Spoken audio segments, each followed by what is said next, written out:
بسم اللہ الرحمن الرحیم۔ معاذ بن فضالہ نے بیان کیا، کہا ہم سے حشام دستوائی نے، انہوں نے قتادہ بن دائمہ سے، انہوں نے انس رضی اللہ تعالیٰ عنہ سے کہ آن حضرت صلی اللہ علیہ وآلہ وسلم نے فرمایا، اللہ تعالیٰ قیامت کے دن اسی طرح جیسے ہم دنیا میں جمع ہوتے ہیں مومنوں کو اکٹھا کرے گا۔ وہ گرمی وغیرہ سے پریشان ہو کر کہیں گے، کاش ہم کسی کی سفارش اپنے مالک کے پاس لے جاتے تاکہ ہمیں اپنی اس حالت سے آرام ملتا۔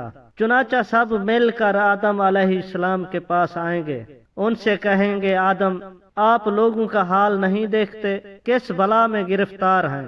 آپ کو اللہ تعالیٰ نے خاص اپنے ہاتھ سے بنایا اور فرشتوں سے آپ کو سجدہ کرایا اور ہر چیز کے نام آپ کو بتلائے، ہر لغت میں بولنا بات کرنا سکھلایا۔ کچھ سفارش کیجئے تاکہ ہم کو اس جگہ سے نجات ہو کر آرام ملے۔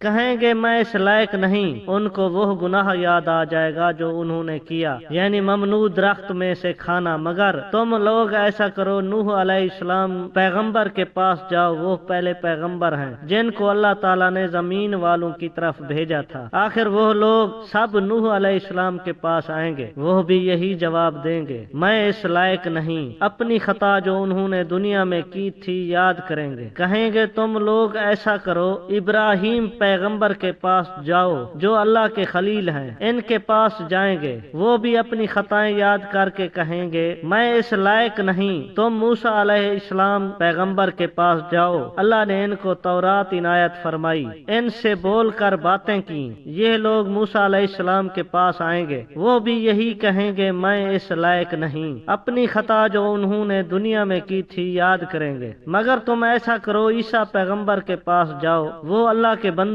اس کے رسول ہیں، اس کے خاص کلمہ اور خاص روح ہیں۔ یہ لوگ عیسیٰ علیہ السلام کے پاس آئیں گے، وہ کہیں گے میں اس لائق نہیں، تم ایسا کرو، محمد صلی اللہ علیہ وآلہ وسلم کے پاس جاؤ، وہ اللہ کے ایسے بندے ہیں جن کی اگلی پچھلی خطائیں سب بخش دی گئی ہیں۔ آخر یہ سب لوگ جمع ہو کر میرے پاس آئیں گے، میں چلوں گا اور اپنے پروردگار کی بارگاہ میں حاضر ہونے کی اجازت مانگوں گا، مجھ کو اجازت ملے گی، میں اپنے پروردگار کو دیکھتے ہی سجدے میں گر پڑوں گا، اور جب تک اس کو منظور ہے وہ مجھ کو سجدے ہی میں پڑا رہنے دے گا۔ اس کے بعد حکم ہوگا، محمد صلی اللہ علیہ وآلہ وسلم اپنا سر اٹھاؤ اور عرض کرو، تمہاری عرض سنی جائے گی، تمہاری درخواست منظور ہوگی، تمہاری سفارش مقبول ہوگی۔ اس وقت میں اپنے مالک کی ایسی ایسی تعریفیں کروں گا جو وہ مجھ کو سکھا چکا ہے یا سکھلائے گا، پھر لوگوں کی سفارش شروع کر دوں گا۔ سفارش کی ایک حد مقرر کر دی جائے گی، میں ان کو بہشت میں لے جاؤں گا، پھر لوٹ کر اپنے پروردگار کے پاس حاضر ہوں گا اور اس کو دیکھتے ہی سجدے میں گر پڑوں گا، جب تک پروردگار چاہے گا مجھ کو سجدے میں پڑا رہنے دے گا۔ اس کے بعد ارشاد ہوگا، محمد اپنا سر اٹھاؤ، جو تم کہو گے سنا جائے گا اور سفارش کرو گے تو قبول ہوگی۔ پھر میں اپنے پروردگار کی ایسی تعریفیں کروں گا جو اللہ نے مجھ کو سکھلائیں یا سکھلائے گا۔ اس کے بعد سفارش کر دوں گا، لیکن سفارش کی ایک حد مقرر کر دی جائے گی، میں ان کو بہشت میں لے جاؤں گا، پھر لوٹ کر اپنے پروردگار کے پاس حاضر ہوں گا، اس کو دیکھتے ہی سجدے میں گر پڑوں گا، جب تک پروردگار چاہے گا مجھ کو سجدے میں پڑا رہنے دے گا۔ اس کے بعد ارشاد ہوگا، محمد صلی اللہ علیہ وآلہ وسلم اپنا سر اٹھاؤ، جو تم کہو گے سنا جائے گا اور سفارش کرو گے تو قبول ہوگی۔ پھر میں اپنے پروردگار کی ایسی تعریفیں کروں گا جو اللہ نے مجھ کو سکھلائیں یا سکھلائے گا۔ اس کے بعد سفارش شروع کر دوں گا،